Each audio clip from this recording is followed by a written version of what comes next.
నమస్తే, welcome to Sriprabha news. ముందుగా headlines. రహదారుల అభివృద్ధిపై అధికారులతో ముఖ్యమంత్రి నారా చంద్రబాబు నాయుడు సమీక్ష. ఎలాంటి ఆటంకాలు తలెత్తకుండా రాష్ట్రంలో రహదారుల నిర్మాణం వేగవంతంగా జరిగేలా చూడాలని అధికారులకు ఆదేశం. 11 సంవత్సరాల్లో దేశంలోని అన్ని రంగాల అభివృద్ధి పథంలో ముందుకు దూసుకెళ్తున్నాయన్న కేంద్ర మంత్రి కిషన్ రెడ్డి. ప్రధాని మోడీ దేశ ప్రజల కోసం అనేక సంక్షేమ కార్యక్రమాలు అందజేస్తారని వ్యాఖ్య. టీడీపీ ఉత్తమ కార్యకర్తల సమావేశంలో పాల్గొన్న టీడీపీ జాతీయ ప్రధాన కార్యదర్శి నారా లోకేష్. నమ్ముకున్న సిద్ధాంతం కోసం ప్రతి కార్యకర్త పనిచేయాలని పిలుపు. రాష్ట్రంలో ప్రస్తుతం నిర్మాణంలో ఉన్న, త్వరలో తలపెట్టిన అన్ని రాష్ట్ర జాతీయ రహదారుల ప్రాజెక్టులకు సంబంధించి భూసేకరణ, అటవీ, వన్యప్రాణి క్లియరెన్స్ సమస్యలు జూలై నెలాఖరుకు పరిష్కరించాలని ముఖ్యమంత్రి నారా చంద్రబాబు నాయుడు అధికారులను ఆదేశించారు. ఎలాంటి ఆటంకాలు తలెత్తకుండా రాష్ట్రంలో రహదారుల నిర్మాణం వేగవంతంగా జరిగేలా చూడాలని చెప్పారు. సచివాలయంలో రాష్ట్రంలో రహదారుల అభివృద్ధిపై ముఖ్యమంత్రి అధికారులు కాంట్రాక్టర్లతో సమీక్ష నిర్వహించారు. వివిధ రహదారి ప్రాజెక్టుల పురోగతిని పరిశీలించారు. నిర్ణీత కాల వ్యవధికి మించి ఆలస్యమైన ప్రాజెక్టుల కాంట్రాక్టు సంస్థలపై అసంతృప్తి వ్యక్తం చేసిన ముఖ్యమంత్రి ఇకపై ఏ రహదారి నిర్మాణం ఆలస్యం కాకూడదని స్పష్టం చేశారు.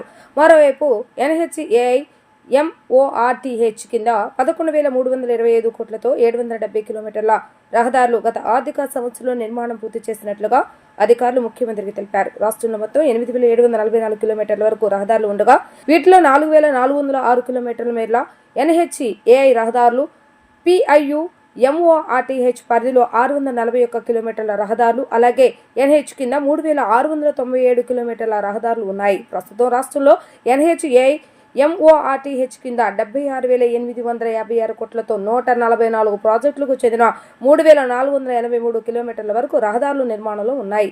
మరికొన్నిటిని త్వరలో చేపట్టనున్నారు. వీటిలో NHAI కింద 1,392 కిలోమీటర్ల రహదారులు, 2,091 కిలోమీటర్ల MORTH రహదారులు ఉన్నాయి.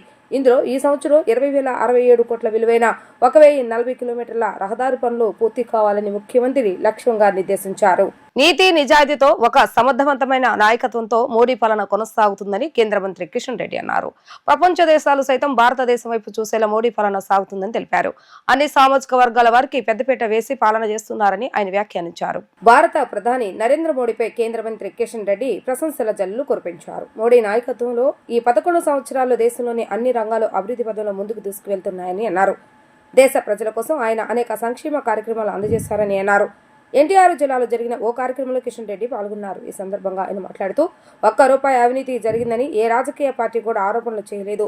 కేంద్ర ప్రభుత్వం ప్రవేశపెట్టిన అనేక పథకాలు క్షేత్రస్థాయిలో అమలు జరిగేలా ప్రణాళికలు ఉంటున్నాయని అన్నారు. కరోనా సమయంలో పేద ప్రజలు ఎవరు ఆకలితో ఉండకూడదన్న ఉద్దేశంతో రేషన్ అందించారు. 4 కోట్ల ప్రజలకు ఇల్లు కట్టించారు. మౌలిక రకమైన మార్పులు తీసుకొచ్చారని అన్నారు. అనేక రకాలుగా అభివృద్ధి కార్యక్రమాలు ఉన్నాయి. తప్పకుండా రానున్న రోజుల్లో ఇంతకుముందు నేను చెప్పినట్టు ఇప్పుడైతే పనిచేస్తూ ఉన్నామో మరింత కష్టపడి హార్డ్ వర్క్ చేసి మరింత డెడికేషన్తో, డిసిప్లిన్తో, డిటర్మినేషన్తో కేంద్ర ప్రభుత్వము మోడీ గారి నాయకత్వంలో పనిచేయాలని చెప్పి నిర్ణయం తీసుకున్నాము. దానికి రానున్న రోజుల్లో ఫలితాలు కూడా మరింత మెరుగైనటువంటి ఫలితాలు భారత ప్రజలకు, భారతదేశానికి అందించాలని నిర్ణయం తీసుకొని ముందుకెళ్తా ఉన్నాం. తెలంగాణ ఆర్థికంగా వెనుకబడిపోయింది అనే కామెంట్ మీరు చేశారు. ఎందువల్ల? సరైనటువంటి పాలన దశ లేకుండా తెలంగాణలో జరిగింది. ఈరోజు మనకు తెలుసు, తెలంగాణ ఆంధ్రప్రదేశ్ విడిపోయినప్పుడు తెలంగాణ రాష్ట్రము మిగులు బడ్జెట్తో ఉన్నటువంటి రాష్ట్రము, ధనిక రాష్ట్రంగా ప్రచారం చేసినటువంటి రాష్ట్రము ఈరోజు ఈ యొక్క 11 సంవత్సరాలలో మరి సుమారు 10 లక్షల కోట్ల రూపాయల అప్పు ఉన్నది. ఈరోజు మరి అనేక రకాలుగా ఉద్యోగస్తులకు జీతాలు ఇవ్వలేనటువంటి పరిస్థితి, రిటైర్మెంట్ అయినటువంటి ఉద్యోగస్తులకు అది ప్రైవేట్ సెక్టార్లో కానీ ఇతరత్ర కావచ్చు, వాళ్ళకు డబ్బులు ఇవ్వలేనట్టు, వాళ్ళు దాచుకున్నటువంటి డబ్బులను కూడా తిరిగి ఇవ్వలేనటువంటి పరిస్థితి ఉన్నది. అనేక రకాల చిన్న చిన్న కాంట్రాక్టర్స్ కూడా డబ్బులు పేలించే పరిస్థితి. కాబట్టి ఈ పరిస్థితికి కారణము మరి తప్పుడు విధానాలు, తప్పుడు పాలనగానే ఇది జరిగింది. కాబట్టి ఈరోజు ఆ పరిస్థితి ఏర్పడింది. తెలుగుదేశం పార్టీ కార్యకర్తలందరం ఒక కుటుంబం అని మంత్రి నారా లోకేష్ తెలిపారు. 1 కోటి మంది సభ్యులున్న కుటుంబం కొన్నిసార్లు అనుకున్నవన్నీ జరగకపోవచ్చు. నమ్ముకున్న సిద్ధాంతం కోసం ప్రతి కార్యకర్త పనిచేయాలని ఆయన పిలుపునిచ్చారు. పార్వతీపురం సమీపంలోని చిన్నబొండ్లపల్లిలో టీడీపీ ఉత్తమ కార్యకర్తల సమావేశంలో లోకేష్ మాట్లాడుతూ ఇప్పటికీ కొందరు అధికారులు మార్పు కనిపించడం లేదు. ఈ విషయాన్ని సీరియస్ గా తీసుకుంటాం. ఇక ఊరుకునేది లేదు. ఉద్దేశపూర్వకంగా టీడీపీ క్యాడర్ను ఇబ్బంది పెట్టే వారిపై కఠినంగా వ్యవహరిస్తామని స్పష్టం చేశారు. వైసీపీ అధినేత జగన్ ప్రతిపక్షంలో ఉన్నప్పుడు కూడా బెంగళూరులో ప్యాలెస్ లో పడుకుంటారు. కార్యకర్తలను కలవరు. ఆయన ఇంటి ముందు గేటు 30 అడుగులు కట్టారు. ఓడిపోయాక కార్యకర్తలు లోపలకు వెళ్లకుండా జైలు మాదిరి గేటు కట్టుకున్నాడు. కార్యకర్తలను కలవరు. వారు చెప్పింది వినరు. అధికారంలో ఉన్న మనం ప్రతిపక్షంలో మాదిరి వ్యవహరించాలి. 10 నిర్ణయాల్లో 3 తప్పవుతాయి. సరిచేసుకుంటాం. ఇది మన ప్రభుత్వం. ప్రజా ప్రభుత్వం. సంక్షేమ అభివృద్ధిని జోడెడ్ల బండిలాగా ముందుకు తీసుకువెళ్తాం. గత ప్రభుత్వంలో పెట్టిన అక్రమ కేసులను ఎత్తివేసేందుకు చర్యలు తీసుకుంటాం. మీ భవిష్యత్తుకు నాది బాధ్యత. ఉపాధి హామీ పెండింగ్ బిల్లులు, నీరు చెట్టు పెండింగ్ బిల్లులు వివరాలిస్తే పార్టీ కార్యాలయం ద్వారా పరిష్కరిస్తామని మంత్రి లోకేష్ చెప్పారు. ఉత్తమ కార్యకర్తలు కలిసినప్పుడు కానివ్వండి, ఇతర కార్యకర్తలు కలిసినప్పుడు నాకు చెప్తాం జరిగింది. ఇక్కడ ప్రధానంగా ఇంకా కొంతమంది రౌడీ ఎలిమెంట్స్ కొంచెం ఎక్కువ తక్కువ అరుస్తున్నారు, దూకుతున్నారని చెప్పారు. వాళ్ళందరికీ ఫుల్ స్టాప్ పెట్టే బాధ్యత నేను తీసుకుంటా. కరెక్ట్ గా 3 వారాలు ఇవ్వండి. 3 వారాల్లో ఫుల్ స్టాప్ పెడతాం. రెండోది, అక్కడక్కడ ఇంకా అధికారంలో మార్పు రాలేదని పెద్దలు నాకు చెప్పారు. చెప్తాను పూర్తి చేయనియబ్బా, పూర్తి చేయనియండి. దాంట్లో కొన్ని ట్రాన్స్ఫర్స్ విషయాలు అన్ని విధి విధానాలు తొందరలో ప్రకటిస్తున్నాం. అది కూడా చేస్తాం. అదే మీకు అర్థమైంది, నేను చెప్పాల్సిన అవసరం. అది చేస్తున్నాం. అంతేకాదు, ఈ 6 శాసనాలు ఎందుకు ప్రకటించామంటే అధికారులు కూడా తెలిసేదానికి, కార్యకర్తలే అధినేత అని తెలిసేదానికి నేను ప్రకటించా. వాళ్ళు కూడా సూటిగా చెప్పే బాధ్యత, చేపించే బాధ్యత నేను తీసుకుంటానని ఈ సభాముఖం తెలుపుకుంటూ, చివరిగా 2 విషయాలు. ఒకటి, కార్యకర్తల పైన ఉన్న కేసులు. నేను పార్టీ ఆఫీస్ కి సమాచారం ఇవ్వమని మిమ్మల్ని అందరినీ గతంలో కోరా. దాంట్లో భాగంగా సుమారుగా 2800 ఎఫ్ఐఆర్ పార్టీ ఆఫీస్కి వచ్చినాయి.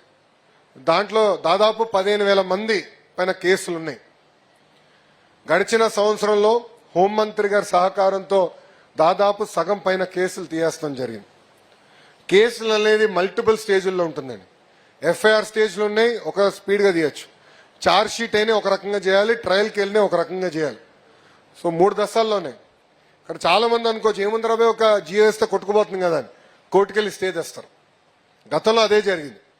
సో అవన్నీ పరిగణనలు తీసుకుని ప్రతి కేసు తీపిచ్చాలని బాధ్యత తీసుకున్నాం. గౌరవ ముఖ్యమంత్రి గారు నాకు చెప్పారు, ఈ సంవత్సరం ఆఖరికి నాటికి కార్యకర్తల పైన ఒక్క కేసు ఉండేదానికి లేదని నాకు చెప్పారు. చప్పట్లు ఇప్పుడే కొట్టదు. కేసు ఉంటే నాకు పడతాయి. అందుకే నా భవిష్యత్తు మీ బాధ్యత స్వామి. మీరు మీ కేసులు ఉన్నాయని చెప్పండి. ఎమ్మెల్యే గారు ఉన్నారు, జోనల్ కోఆర్డినేటర్ గారు ఉన్నారు. ఒకవేళ మంగళగిరి వస్తే పార్టీ ఆఫీసర్ శ్రీకాంత్ అని కుర్రోడు ఉన్నాడు. ఒక డెస్క్ ఉంది. గౌరవ హోంమంత్రి గారు అనిత గారు పర్సనల్ గా రివ్యూ చేస్తున్నారు ఈ కేసుల విషయం. ఎక్కడ ఏ ఇష్యూ లైట్ గా తీసుకోవట్లేదు. దయచేసి కేసుల విషయం కార్యకర్తలందరూ సీరియస్ గా తీసుకోవాలని ఈ సభాముఖంగా కోరుతున్నాను. గతంలో ఉపాధి హామీ, నీరు చెట్టు బిల్స్ వచ్చి గల మన ప్రభుత్వం ఏర్పడినంటే మొదటి 100 రోజుల్లో కొన్ని క్లియర్ చేశాం. కొన్ని వర్కులు ముందలే క్లోజ్ చేశారు. అది కేంద్ర ప్రభుత్వంగా రాసాం. మంత్రి ఒప్పుకున్నాడు, అది ఓపెన్ చేసినట్టు అది క్లియర్ చేస్తాం. విజిలెన్స్ లో కొన్ని పెండింగ్ ఉన్నాయి, దానికి ఒక కమిటీ వేసాం. కమిటీ ఎందుకు వేస్తామంటే రేపు మళ్ళీ ఎవరన్నా కోర్టుకెళ్ళి ఆపేదానికి అవకాశం వస్తుంది.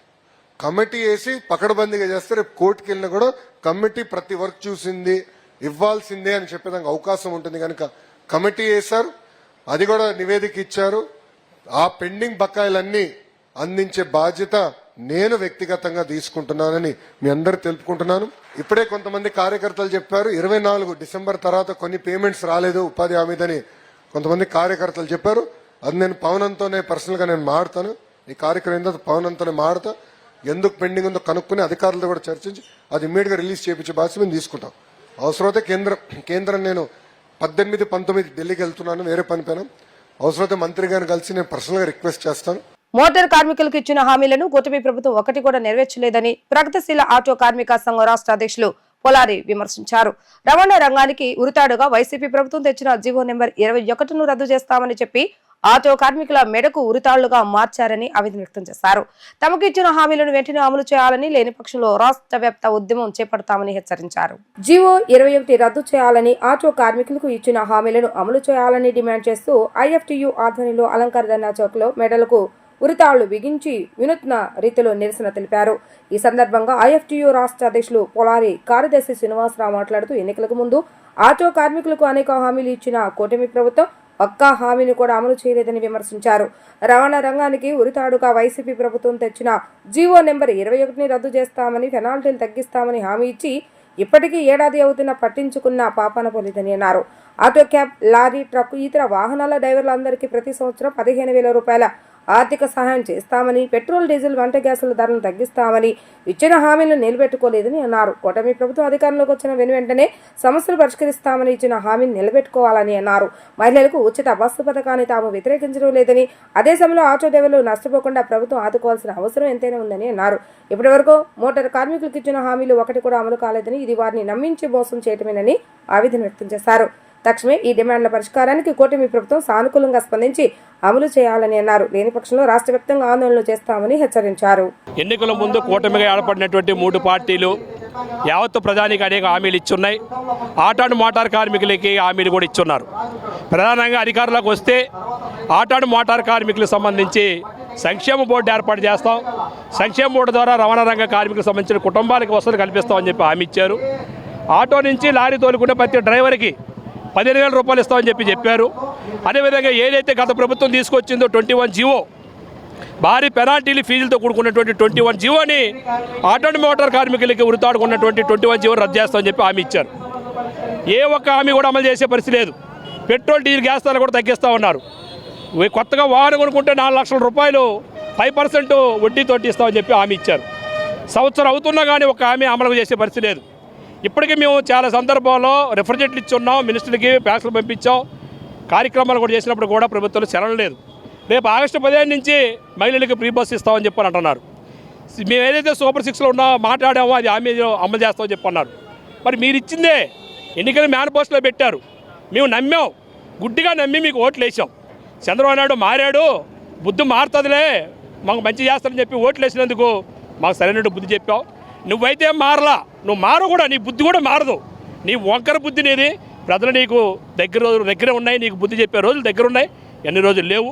ఇప్పటికైనా కానీ ఆటో మోటార్ కార్మికులకి ఇచ్చినటువంటి హామీలు అమలు చేయమని చెప్పి ఈరోజు మొత్తం రాష్ట్ర వ్యాప్తంగా ప్రెస్ఎల్ auto motor workers union IFT ఆధ్వర్యంలో ధర్నాలు చేపడతా ఉన్నాం.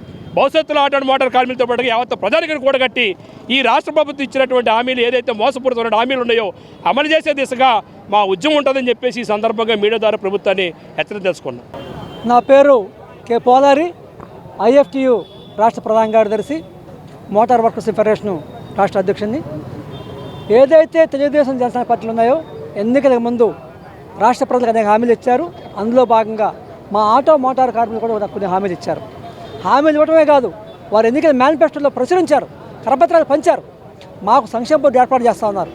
ఆ బోర్డు ద్వారా మా పిల్లలకి, మా మహిళలకి అందరికీ ఆదుకుంటామని రకం చెప్పారు. అంతేకాకుండా జీవో నెంబర్ 21 ఏదైతే ఉంది కదా, ప్రభుత్వం తెచ్చిన జీవో ఉందో అది ఉరితాడిగా ఉంది, వాళ్ళు మాకు ఉరితాడిగా ఆధారతా ఉంది. ఆ జీవోని రద్దు చేస్తామని హామీ ఇచ్చారు.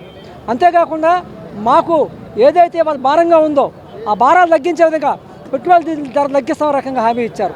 ఇంకా తక్కువ వడ్డీకి 5 రూపాయల శాతం వడ్డీకి మాకు 4 లక్షల రుణాలు ఇస్తూ ఉన్నారు. ఇలా అనేక హామీలు ఇచ్చి ఇవాళ సంవత్సరం అయింది, ఏ ఒక్క హామీ అమలు చేయాలి. అడిగాం అనేకసార్లు, వాళ్ళు కలిసాం, మంత్రులు కలిసాం, విజ్ఞప్తులు చేస్తాం, మరి అయినా సరే ఏ ఒక్క హామీని అమలు చేయాలి. ఇవాళ సంవత్సరం అవుతూ ఉంది. మా హామీని అమలు చేయకపోగా ఇవాళ ఫ్రీ బస్ అమలు చేస్తూ ఉంటున్నారు. ఫ్రీ బస్సుకి వ్యతిరేకం కాదు, అది మహిళలకు ఉపయోగం. కానీ అదే సందర్భంలో ఫ్రీ బస్ వస్తే ఆటో కార్మికుల బ్రతుకు ప్రస్తుతంగా మారుతుంది. వాళ్ళు ఉరితాలకు ఆధారతా ఉన్నారు. రేపు నిజంగా ఉరి వేసుకోవాల్సిన పరిస్థితి ఏర్పడతా ఉంది. జగన్ మీడియాలో అమరావతి రైతులను కించపరుస్తూ అనుచిత వ్యాఖ్యలపై రాష్ట్ర వ్యాప్తంగా నిరసనలు హోరెత్తుతున్నాయి. ఆడబిడ్డలను కించపరిచే విధంగా చర్చా వేదికలు నిర్వహిస్తే ప్రభుత్వం తీవ్రంగా పరిగణిస్తుందని BJP spokesperson Sadineni Yamini Sharma హెచ్చరించారు. మీడియా విశ్లేషణ పేరుతో మహిళలను దుర్భషలాడటం సృష్టి ధర్మానికి విరుద్ధమని మండిపడ్డారు. గత 5 ఏళ్ల వైసీపీ పాలనలో రాజ్యాంగాన్ని, ప్రజాస్వామ్యాన్ని కూని చేశారని ఆమె ఆగ్రహాన్ని వ్యక్తం చేశారు. రాష్ట్రంలో మహిళలపై అనుచిత వ్యాఖ్యలు చేస్తే చూస్తూ ఊరుకోమంటున్న యామినితో మా ప్రతినిధి లిఖిత ఫేస్ టు ఫేస్. ఓ ప్రైవేట్ ఛానల్లో ఏదైతే డిబేట్లో రాజధాని మహిళా రైతులపై అనుచిత వ్యాఖ్యలు చేసిన నేపథ్యంలో ఇటు రాష్ట్రం మొత్తం కూడా మహిళలు పెద్ద సంఖ్యలో కూడా నిరసన వ్యక్తం చేస్తున్నారు. ఇక ఇదే అంశంపై మనతో మాట్లాడటానికి BJP spokes person Yamini Sharma ఉన్నారు. ఆవిడని అడిగి తెలుస్తుందాం. మేడం చెప్పండి, ఇటు ఏదైతే ఒక ప్రైవేట్ ఛానల్లో అనుచిత వ్యాఖ్యలు రాజధాని గత 5 సంవత్సరాలుగా ఎన్నో పోరాటాలు చేసిన రాజధాని మహిళలపై అనుచిత వ్యాఖ్యలు చేశారు. బీజేపీ నుంచి అసలు మీ స్టాండ్ ఏ విధంగా ఉండబోతుంది? వాళ్ళపై మీరు ఎలాంటి యాక్షన్ తీసుకోబోతున్నారు? భారతీయ జనతా పార్టీ వెంటనే ఖండించింది. దీన్ని ఇప్పటికీ కూడా తీవ్రంగా ఖండిస్తున్నాము. మహిళల పైన ఏ రాజకీయ పార్టీ అయినా ఏ మనిషి అయినా సరే ఇటువంటి అసభ్యకరమైన అవమానకరమైనటువంటి మాటలు వ్యాఖ్యలు చేయడం అనేది అది చట్టరీత్యా కూడా నేరము. బిఎన్ఎస్ భారతీయ న్యాయ సంహితలో కూడా దానికి సంబంధించినటువంటి చట్టాలు ఉన్నాయి. సాక్షి టీవీ ఛానల్లో కొమ్మినేని శ్రీనివాసరావు యాంకర్ లాగా ఉన్నప్పుడు కృష్ణన్ రాజు అనే అనలిస్ట్ కావాలి అని చెప్పని ఆంధ్ర రాష్ట్ర ప్రజలపైన కక్షతో ఒక సంవత్సరంలో కూటమి ప్రభుత్వం చేసినటువంటి అభివృద్ధిని సంక్షేమాన్ని చూసి తట్టుకోలేక అమరావతి రాజధాని వేశ్యల రాజధాని అని చెప్పడం ఏదైతే ఉందో ఒక మహిళలాగా అందరం సిగ్గుపడుతున్నామో. ఆయన కేవలం అమరావతిలో ఉన్నటువంటి మహిళల్ని మాత్రమే కించపరిచినట్టు కాదు, ఆంధ్రప్రదేశ్లో ఉన్నటువంటి 2 కోట్లకు పైగా ఉన్న మహిళలందరినీ కూడా కించపరిచినట్టు. ఎందుకంటే రాజధాని ఆంధ్రప్రదేశ్ ప్రజలందరిది ఆయన చరిత్ర తెలిసి కూడా కావాలి అని చెప్పని ఒక కుట్రతో ఒక చులకన భావంతో మహిళల్ని ఈ విధంగా అపహాస్యం చేసి ఏమాత్రం మళ్ళీ రిగ్రెట్ కూడా అవ్వకుండా ఇంతవరకు క్షమాపణ కూడా చెప్పకుండా ఉండడం అనేది ఇది పనిగట్టుకొని చేసినటువంటి అంశంలాగానే మనకు తెలుస్తుంది. దీన్ని తీవ్రంగా ఖండిస్తున్నాం అందరము. ఇప్పటికే కొమ్మినేని శ్రీనివాసరావుని పోలీసులు అరెస్ట్ చేశారు. ఆయన పైన పలు కేసులు పెట్టడం జరిగింది. అలాగే పరారీలో ఉన్నటువంటి కృష్ణన్ రాజును కూడా అతి త్వరలోనే పోలీసులు వీలైనంత తొందరగా పోలీసులు తీసుకొని వచ్చి ఇటువంటి వారిద్దరికి మేము ఒకటే డిమాండ్ చేస్తున్నాం ప్రభుత్వాన్ని, ఇటువంటి వ్యాఖ్యలు చేసేటటువంటి వారికి కఠినమైనటువంటి శిక్షలు పడాలి.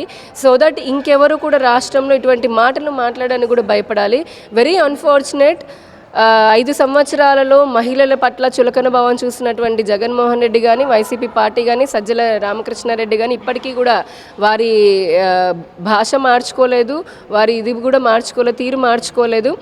భారతీరెడ్డి మహిళలాగా ఉండి ఆమె సొంత ఛానల్లో ఇటువంటి మహిళను అపహాస్యం చేసేటటువంటి అవమానించేటటువంటి డిబేట్లు జరుగుతున్నప్పుడు ఆవిడ కనీసం స్పందించకపోవడం అనేది సర్వత్రా విమర్శలు కూడా మనం చూస్తూనే ఉన్నాము. కనీసం ఒక మహిళలాగానే స్పందించాలి, జరిగిన దానికి క్షమాపణలైనా చెప్పాలి, అప్పుడే వారికి కూడా కొంత విలువ ఉంటుంది. కానీ అట్లాగా క్షమాపణలు అడిగి లేదా రిగ్రెట్ అయ్యేటటువంటి మనస్తత్వం ఇందాక చెప్పినటువంటి వాళ్ళెవ్వరికీ లేదు. సజ్జల రామకృష్ణారెడ్డి సంకర జాతి అని అంటున్నాడు. అసలు అలా మాట్లాడే వాళ్ళకి ఏ జాతో నాకు ఇప్పటికీ అర్థం కావట్లేదు. ఏం మాట్లాడుతున్నారు వాళ్ళు? అధికారంలో కోల్పోయిన తర్వాత కూడా అధికారంలో ఉన్నప్పుడు మహిళల్ని బూటకాలతో తన్నించి అరెస్టులు చేసి ఎంతో అసభ్యకరమైనటువంటి భాషను ఉపయోగించి ప్రతి మంత్రి దగ్గర నుంచి అసెంబ్లీ వరకు అందరూ మాట్లాడారు. అధికారం కోల్పోయిన తర్వాత అయినా మహిళల పట్ల ఏమాత్రమూ వారికి గౌరవం లేదు. అసలు చట్టమే కాదు అని చెప్పని తెలుసుకున్నటువంటి దిశ అనే దాని పేరుతోటి 5 సంవత్సరాలు జగన్మోహన్ రెడ్డి మహిళల్ని మోసం చేయడమే కాకుండా ఏ రోజున కూడా మహిళల పట్ల ఆయన సానుభూతి వ్యక్తపరచలేదు, మహిళల పట్ల ఆయన సరైనటువంటి పాలన కూడా చేయలేదు. మేడం, గత ఈ సంవత్సర కాలంలో కూటమి ప్రభుత్వంపై మహిళలపై ఎన్నో అగత్యాలు జరుగుతున్నాయి. కూటమి ప్రభుత్వం మహిళల భద్రతలో వైఫల్యం చెందిందని చెప్పి కూడా జగన్ ఒక ట్వీట్ చేశారు. కానీ ఇప్పుడు ఏదైతే ఒక సాక్షిలో ఒక మహిళ ఏదైతే మేనేజింగ్ డైరెక్టర్గా ఉన్న భారతి ఇప్పటి వరకు క్షమాపణ చెప్పలేదు. యావత్ రాష్ట్రం మొత్తం కూడా నిరసన వ్యక్తం చేస్తున్నారు. ఎలా చూస్తారు? జగన్మోహన్ రెడ్డి 5 సంవత్సరాల్లో ఆయన ఇంటికి ముఖ్యమంత్రిలా ఉన్నప్పుడు ఆయన ఇంటికి కూతవేటు దూరంలో ఉన్నటువంటి విజయవాడలో ఎన్నో అఘాయిత్యాలు జరిగాయి. ఆయన సొంత జిల్లాలో జరిగాయి. రాష్ట్ర వ్యాప్తంగా కొన్ని వందలాది మంది మహిళలు బాలికలు కనపడకుండా పోయారు. 2 హోంమంత్రులను ఉంచాడు. కానీ మహిళా కమిషన్ ఉంది. ఆ రోజు ఏ రోజు ఒక్కరూ కూడా సరైనటువంటి స్పందన చేయలేదు. మహిళలకు జరిగినటువంటి అన్యాయం పైన వెంటనే శిక్షలు కూడా వేయలేదు. నేను ఒకటి అడుగుతున్న, శ్వేతపత్రం రిలీజ్ చేయండి. జగన్మోహన్ రెడ్డి 5 సంవత్సరాల పాలనలో ఎన్నో వందల మంది పైన వేలాది మంది పైన అత్యాచారాలు జరిగాయి. ఆ అత్యాచారం జరిగినటువంటి వారిని ఎంతమందిని అరెస్ట్ చేశారు, ఎటువంటి చర్యలు తీసుకున్నారనేది దమ్ముంటే కనుక వైసీపీ రిలీజ్ చేయాలి. మేడం, అదే విధంగా మా కూటమి ప్రభుత్వంలో శాంతి భద్రతలు చాలా బాగా మెరుగ్గా ఉన్నాయి. చాలా సమర్థవంతంగా పోలీస్ శాఖ పనిచేస్తోంది. ఎక్కడ ఇటువంటివి జరగడం చాలా దురదృష్టకరం. కానీ జరిగిన చోట వెంటనే కూడా అంటే పోలీసులు శ్రద్ధ పెట్టి అటువంటి వారిని అరెస్టులు చేయడము, అలాగే అంతెందుకు ఇప్పుడు ఏ పార్టీ అని కూడా చూడట్లేదు, సొంత పార్టీ వాళ్ళని వాళ్ళని అరెస్ట్ చేశారు మహిళల పైన అసభ్యంగా మాట్లాడితే గనక. అటువంటిది మేము ఇప్పటికీ ఒకటే చెప్తున్నాము, ఏ పార్టీ ఈ పార్టీ అని కాదు, ఈ రాష్ట్రంలో ఎవడైనా సరే మహిళల పట్ల తప్పుగా మాట్లాడాలి, అవమానపరిచే విధంగా మాట్లాడాలి అంటే కనుక మీకు ఏ రకంగా బుద్ధి చెప్పాలో ఆ రకంగా బుద్ధి ప్రజలు చెప్తారు, మహిళలు చెప్తారు, మా ప్రభుత్వం కూడా కఠిన చర్యలు తీసుకుంటుంది. మేడం, అదేవిధంగా రాష్ట్రంలో రెడ్ బుక్ రాజ్యాంగం నడుస్తుందని చెప్పి జగన్ ఒక ట్వీట్ చేశారు. అదేవిధంగా ఆయన తెనాల్లో ఎవరైతే గంజాయి బ్యాచ్ ఉన్నారో వాళ్ళని పరామర్శించడానికి వెళ్ళారు. దీన్ని ఎలా చూస్తారు? అసలు రాజ్యాంగం అనే పదం పలకడానికి జగన్మోహన్ రెడ్డికి ఏమి నైతిక అర్హత ఉందో నాకైతే అర్థం కావట్లేదు. ఆయన పాలనలో డీజీపీ స్థాయి వ్యక్తులు కూడా పలుసార్లు హైకోర్టుకి వెళ్ళి మొట్టికాయలు తీసుకున్నారు, అంటే తినాల్సి వచ్చింది.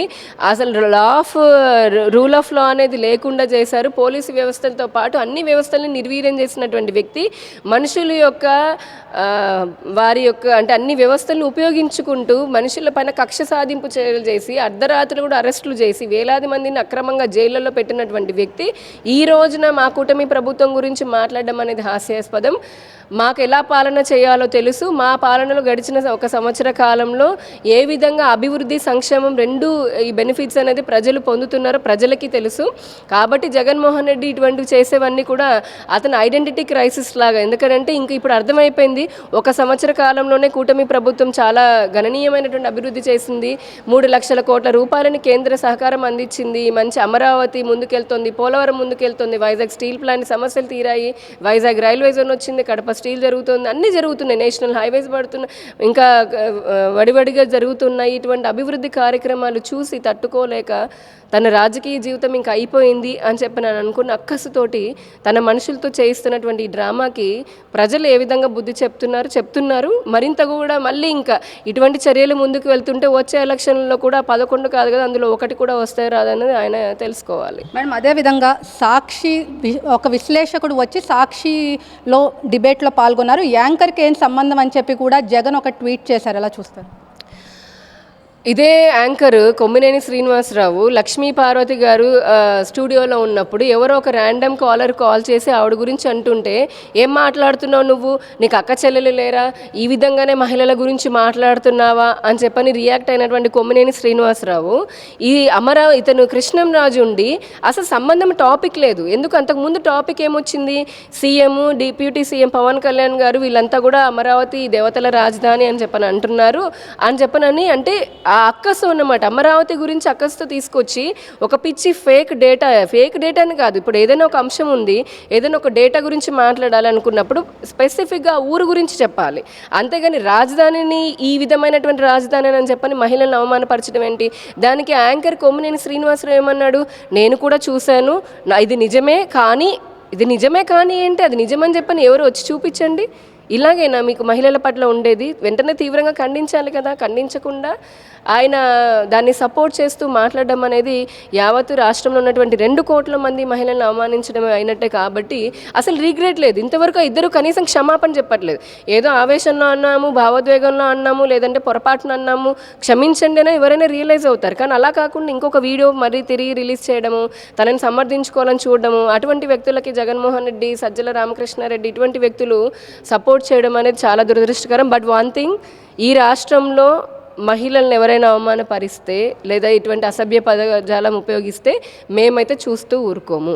Thank you madam. మొత్తం మీద చూసుకున్నట్లయితే అమరావతి మహిళా రైతులపై చేసిన అనుచిత వ్యాఖ్యలు తీవ్రంగా బీజేపీ ఖండించిందని చెప్పి కూడా ఇక్కడ యామిని శర్మ అయితే చెప్తున్నారు. ఖచ్చితంగా రానున్న రోజుల్లో ఎవరైనా మహిళలపై కీలక వ్యాఖ్యలు చేస్తే కబడ్దార్ జాగ్రత్త అని చెప్పి కూడా ఆవిడ హెచ్చరించిన పరిస్థితి. ఇక్కడ ఉన్న పరిస్థితి. వీడియో జర్నలిస్ట్ అఖిల్తో లిఖిత, వి డిజిటల్ న్యూస్, విజయవాడ.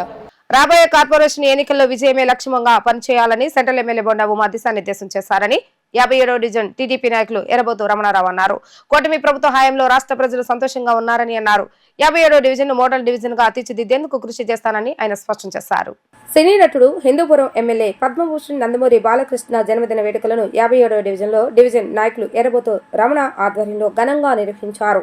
ఈ వేడుకల్లో సెంట్రల్ నియోజకవర్గ ఎమ్మెల్యే బొండ ఉమామేశ్వరరావు పాల్గొని కేక్ కట్ చేసి కార్యకర్తలకు తినిపించారు.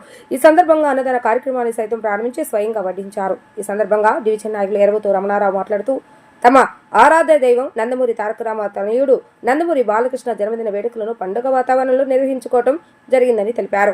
ఈ సందర్భంగా నూతన కమిటీ పరిచయ కార్యక్రమం జరిగిందని, రాబోయే కార్పొరేషన్ ఎన్నికల్లో గెలిపే లక్ష్యంగా పనిచేయాలని ఎమ్మెల్యే బొండ ఉమా దిశానిర్దేశం చేశారని అన్నారు.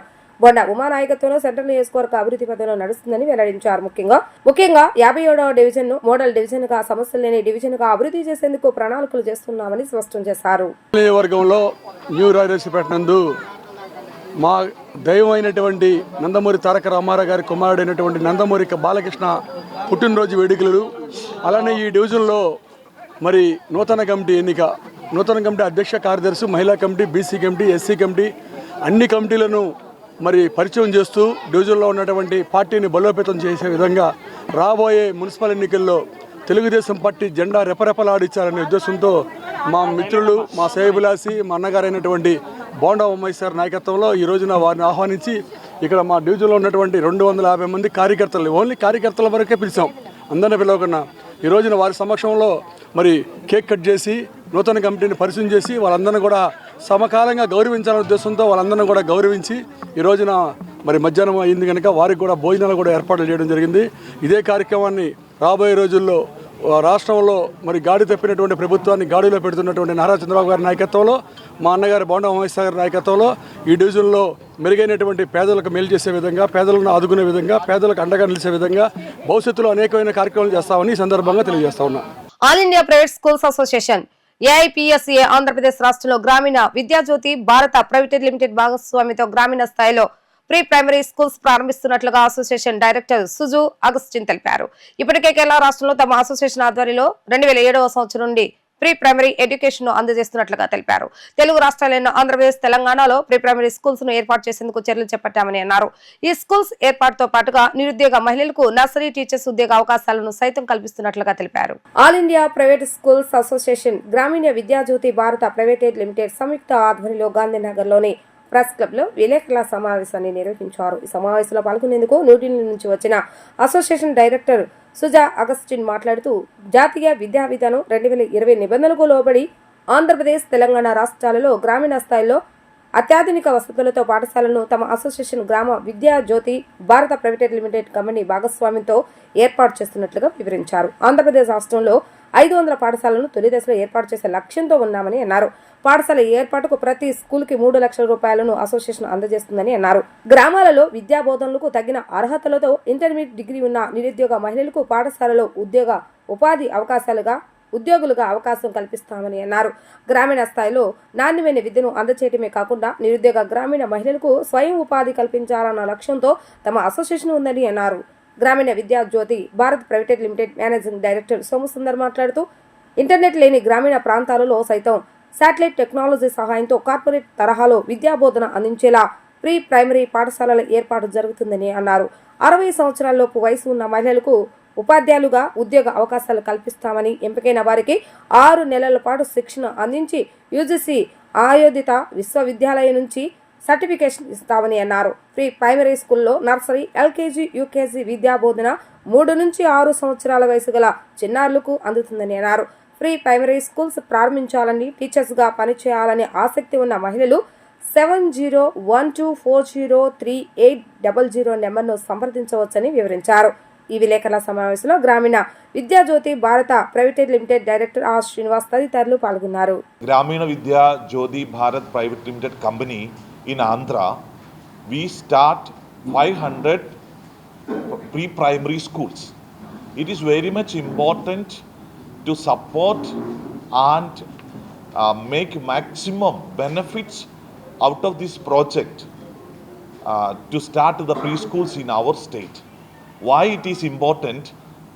This project is according to the National Education Policy 2020 by the Government of India. They have started this National Education Policy 2020 and announced pre-primary education, nursery, LKG, UKG, pre-primary, preschool education is important for the children of 3 to 6 years of age. That is why All India Private Schools Association is going to start this project in both Telangana and Andhra states. Last day, one day before, we conducted one press meet in Hyderabad also. Total, in the first phase, total 500 schools will be started in village panchayats of Andhra state. Why we start this project in village panchayats because this project is a project where we start the preschools with the CSR funding. For one preschool, we will give 3 lakhs rupees to start one preschool. 3 lakhs rupees will be allotted. Fund will be given by EPSA. This project will help 2,000 women graduates from Andhra to get job as a preschool teacher in the beginning stage. In all the village panchayats, we will start this project. In the year of 2007, we already started this project in Kerala state. As he introduced, I am the director of All India Private Schools Association. I am Advocate Shiju Agustin from Kerala. We have already started this project in Kerala. Now it is successfully running. మొట్టమొదటిగా satellite technology గ్రామీణ Vidyajyothi Bharat private limited ఒక ముఖ్య ఉద్దేశం ఏంటంటే ఒక corporate education parents లక్షల రూపాయలు ఖర్చు పెడితే తప్ప రాని కార్పొరేట్ ఎడ్యుకేషన్ని మండలం లెవెల్కి గ్రామీణ ప్రాంతాలకు తీసుకెళ్ళి శాటిలైట్ టెక్నాలజీ ద్వారా పేరెంట్స్ మీద తల్లిదండ్రుల మీద ఎటువంటి ఆర్థిక భారం పడకుండా విద్యార్థులు ఒక కార్పొరేట్ స్కూల్లో నేర్చుకునే అన్ని అంశాలను పొందుపరిచి ఒక ప్రోగ్రామ్ డిజైన్ చేయడం జరిగింది. ఆ ప్రోగ్రాంలో భాగంగానే all India private schools association director అయినటువంటి సిజు అగస్టిన్ గారిని 2021లో కలవడం జరిగింది. అప్పటి నుంచి వారితో మా ప్రయాణం అంచెలంచెలుగా అటుపక్కన అటుపక్కన అఫీషియల్ గాను ఇటుపక్క పర్సనల్ గాను రిలేషన్షిప్ పెరిగి సిజు అగస్టిన్ గారు ఒక 25 years నుంచి టీచింగ్ ఫీల్డ్లో ఉండి కేరళలో స్టార్ట్ చేసిన journey New Delhi all India private schools association director వరకు ఆయన చాలా కష్టపడి ఎదగడం జరిగింది. సో అలాంటి వారి దగ్గర ఉంటే మేము చాలా నేర్చుకోవచ్చు అనే ఉద్దేశంతో ఈ శాటిలైట్ ప్రాజెక్ట్ చెప్పగానే ఆయన ఓకే చేసి నార్త్ ఈస్ట్లో వీళ్ళకు ఉన్నటువంటి స్కూల్స్లో ఇంటర్నెట్ సదుపాయం లేకుండా, మా శాటిలైట్ యొక్క గొప్పతనం ఏంటంటే ఇంటర్నెట్ సదుపాయం లేకుండా పల్లెటూర్లకి కార్పొరేట్ విద్య అంటే అదేమి పైనుంచి దిగిరాలేదు. ఇంటర్నేషనల్ స్కూల్లో నేర్పించేటువంటి Vedic mathematics, IIT foundation, NEET, English, international language, IAS coaching సంబంధించినటువంటి పిల్లలకి 6వ తరగతి నుంచి 6th standard నుంచి మనం ప్రొవైడ్ చేయడం జరుగుతుంది. సో దీన్ని బేస్ చేసుకొని మేము సిజు అగస్టిన్ గారితో మా జర్నీ కొనసాగిస్తూ నార్త్ ఈస్ట్లో ఒక 25 schools-ని, కేరళలో ఒక 25 schools-ని ఇంప్లిమెంట్ చేయడమే కాకుండా మేము తెలంగాణలో కూడా ఒక 30 schools ఇప్పటికి ఇంప్లిమెంట్ చేస్తున్నాం శాటిలైట్ ద్వారా. ఈ తరుణంలో కేరళ లాస్ట్ టైం వెళ్ళినప్పుడు వారి ఈ ప్రాజెక్ట్ని ఇప్పుడు ఏదైతే అనౌన్స్ చేస్తున్నారో preschools for the panchayati అంటే గ్రామీణ ప్రాంతాల్లో ప్రీ స్కూల్స్ పెట్టి ఒక ఉమెన్ ఎంపవర్మెంట్ని క్రియేట్ చేద్దామని సిజు అగస్టిన్ గారు మీకు చెప్పారో, ఆ ప్రాజెక్ట్ యొక్క ముఖ్య ఉద్దేశం ఏంటంటే గ్రామీణ ప్రాంతాల్లో ఉన్నటువంటి చిన్న పిల్లలు మనం చూస్తూనే ఉంటాం. చిన్న పిల్లలు కూడా మా పక్కన ఉన్నటువంటి గ్రామాలకి, పట్టణాలకి వెళ్ళి చదువుకొని మళ్ళీ సాయంత్రానికి తిరిగి రావాల్సి వస్తుంది. సో దానికి ఫస్ట్ ఫుల్ స్టాప్ పెడుతూ మనం ఉన్నటువంటి విలేజ్లోనో మండలంలోనో అక్కడ వచ్చి నేర్చుకొని మళ్ళీ ఇంటికి తిరిగి వెళ్ళేలా ప్లాన్ చేసుకోవచ్చు. రెండోది ఏంటంటే అక్కడ ఉన్నటువంటి మహిళల్ని క్వాలిఫికేషన్తో సంబంధం లేకుండా మహిళల్ని ట్రైన్ చేసి వారికి ఒక ఇంటర్నేషనల్ టీచర్ అని ఒక సర్టిఫికేట్ ప్రొవైడ్ చేసి వీరికి ఆ సర్టిఫికేట్ ద్వారా వీరు పెట్టినటువంటి ఆ ప్రీ స్కూల్లోనే ఒక జాబ్ అవకాశం ఇవ్వగలుగుతారు. అజిత్ సింగ్ నగర్ లోని సెంట్రల్ నియోజకవర్గ తెలుగుదేశం పార్టీ కార్యాలయంలో సినీ నటుడు ఎమ్మెల్యే నందమూరి బాలకృష్ణ పుట్టినరోజు వేడుకలు బాలకృష్ణ అభిమాన సంఘం ఆధ్వర్యంలో ఘనంగా నిర్వహించారు. ఈ కార్యక్రమంలో ముఖ్య అతిథిగా విజయవాడ సెంట్రల్ ఎమ్మెల్యే ప్రభుత్వ విప్ బొండ ఉమామేశ్వర ముఖ్య అతిథిగా పాల్గొని బాలకృష్ణ అభిమానులతో కలిసి కేక్ కట్ చేశారు. తెలుగు సినీ పరిశ్రమలో లెజెండరీ యాక్టర్ బాలకృష్ణ అని సందర్భంగా బొండ ఉమా కొనియాడారు. ఈ సందర్భంగా బాలకృష్ణ అభిమాన సంఘం నాయకులు మాట్లాడుతూ బాలకృష్ణ అభిమానులుగా ఉన్నందుకు తామెంతో గర్విస్తున్నామని అన్నారు. సినీ నటుడుగా ప్రజా ప్రతినిధిగా హుందాగా నడుచుకుంటున్న గొప్ప వ్యక్తి బాలకృష్ణ అని కొనియాడారు. బాలకృష్ణ పుట్టినరోజు వేడుకలను తాము నిర్వహించుకోవటం, ఈ కార్యక్రమంలో ప్రజానాయకుడు ఎమ్మెల్యే బొండ ఉమామేశ్వర పాల్గొనడం తనకెంతో సంతోషాన్నిచ్చిందని అన్నారు. అనంతరం ప్రజలకు మిఠాయిలు పంచారు. ఈ కార్యక్రమంలో తెలుగుదేశం పార్టీ సీనియర్ నాయకులు ఎలవతి శ్రీకాంత్, గంటా కృష్ణమోహన్, హర్షవర్ధన్, కొడాలి వంశీ, ఎల్ఎస్ఆర్, కన్ను రమణ, వీరభద్రం, నాగమణి, ఆకుల సూర్యప్రకాష్, సోమన అనిల్, వెలగపూడి శ్రీను, లక్కశెట్టి కనకారావు తదితరులు పాల్గొన్నారు. మీడియా వారికి నమస్కారం. ఈరోజు నందమూరి బాలయ్య బాబు గారి బర్త్డే సందర్భంగా ఇక్కడ మా అభిమానుల సంఘం అంతా కలిసి సెంట్రల్ ఎమ్మెల్యే గారి ఆఫీస్లో కేక్ కట్ చేయడం జరిగింది. చాలా ఆనందంగా ఉంది. మహానుభావుడు పద్మభూషణ్ నందమూరి బాలయ్య అభిమానిగా ఉండడం, ఆయన చేసే మంచి పనులు కానీ, ఆయన ఎన్టీఆర్ ట్రస్ట్ ద్వారా బసవతారకం హాస్పిటల్ ద్వారా చేసే మంచి పనులు కానీ, అలాగే ఎమ్మెల్యేగా హిందూపురంలో సాధించిన విజయాలు కానీ, 3 సార్లు ఎమ్మెల్యేగా గెలిచి ఆయన్ని సత్తాన్ని ఆయనే చాటుకుంటున్నారు. ఆయన అభిమానులకు చెప్పుకోవడం చాలా గర్వకారణంగా ఉంది. అభిమానులుగా ఎప్పుడు ఈ జన్మలో కానీ ఏ జన్మ అయినా సరే బాలయ్య అభిమాని కానీ పుడతామని చెప్పి గర్వంగా చెప్పుకుంటా ఉన్నాం. ఇవాళ సెంట్రల్ నియోజకవర్గంలో బోండా ఉమా గారి ఆధ్వర్యంలో బాలయ్య బాబు నందమూరి బాలకృష్ణ గారిది 64వ పుట్టినరోజు చేసుకోవడం చాలా సంతోషకరంగా ఉంది. ఆ కార్యక్రమంలో ఎమ్మెల్యే ప్రభుత్వ విప్ బోండా ఉమామహేశ్వరరావు గారు పాల్గొని మా అందరికీ ఎంతో ఆనందంగా కేక్ కట్ చేయడం జరిగింది. బాలయ్య బాబు గారికి ఫ్యాన్స్గా పుట్టడం మా అదృష్టం అని భావిస్తున్నాం. జై బాలయ్య, జై జై బాలయ్య. రాజధాని అమరావతి మహిళలపై అసభ్య వ్యాఖ్యల కేసులో కొమ్మినేని శ్రీనివాసరావుకు కోర్టు 14 రోజుల పాటు రిమాండ్ విధించింది. ఈ నెల 24 వరకు జ్యుడిషియల్ రిమాండ్ కు విధిస్తూ మంగళగిరి కోర్టు పేర్కొంది. కొమ్మినేని శ్రీనివాసరావును గుంటూరు జిల్లా జైలుకు తరలించారు. కాగా అమరావతి మహిళలపై అసభ్య వ్యాఖ్యల కేసులో కొమ్మినేని సోమవారం అరెస్ట్ అయ్యారు. ఇదే కేసులో మరో నిందితుడు కృష్ణరాజు అజ్ఞాతంలోకి వెళ్లిపోయారు. ఆయన కోసం పోలీసులు గాలిస్తున్నారు. వార్తలు ముగించే ముందు హెడ్లైన్స్ మరొకసారి. రహదారుల అభివృద్ధిపై అధికారులతో ముఖ్యమంత్రి నారా చంద్రబాబు నాయుడు సమీక్ష. ఎలాంటి ఆటంకాలు తలెత్తకుండా రాష్ట్రంలో రహదారుల నిర్మాణం వేగవంతంగా జరిగేలా చూడాలని అధికారులకు ఆదేశం. 11 సంవత్సరాల్లో దేశంలోని అన్ని రంగాల అభివృద్ధి పథంలో ముందుకు దూసుకెళ్తున్నాయన్న కేంద్ర మంత్రి కిషన్ రెడ్డి. ప్రధాని మోడీ దేశ ప్రజల కోసం అనేక సంక్షేమ కార్యక్రమాలు అందజేస్తారని వ్యాఖ్య. టీడీపీ ఉత్తమ కార్యకర్తల సమావేశంలో పాల్గొన్న టీడీపీ జాతీయ ప్రధాన కార్యదర్శి నారా లోకేష్. నమ్ముకున్న సిద్ధాంతం కోసం ప్రతి కార్యకర్త పనిచేయాలని పిలుపు. ఇవి రోజు వార్తా విశేషాలు. మరలా 3 ప్రసారం వార్తలు మళ్ళీ కలుద్దాం. అంతవరకు సెలవు. నమస్కారం.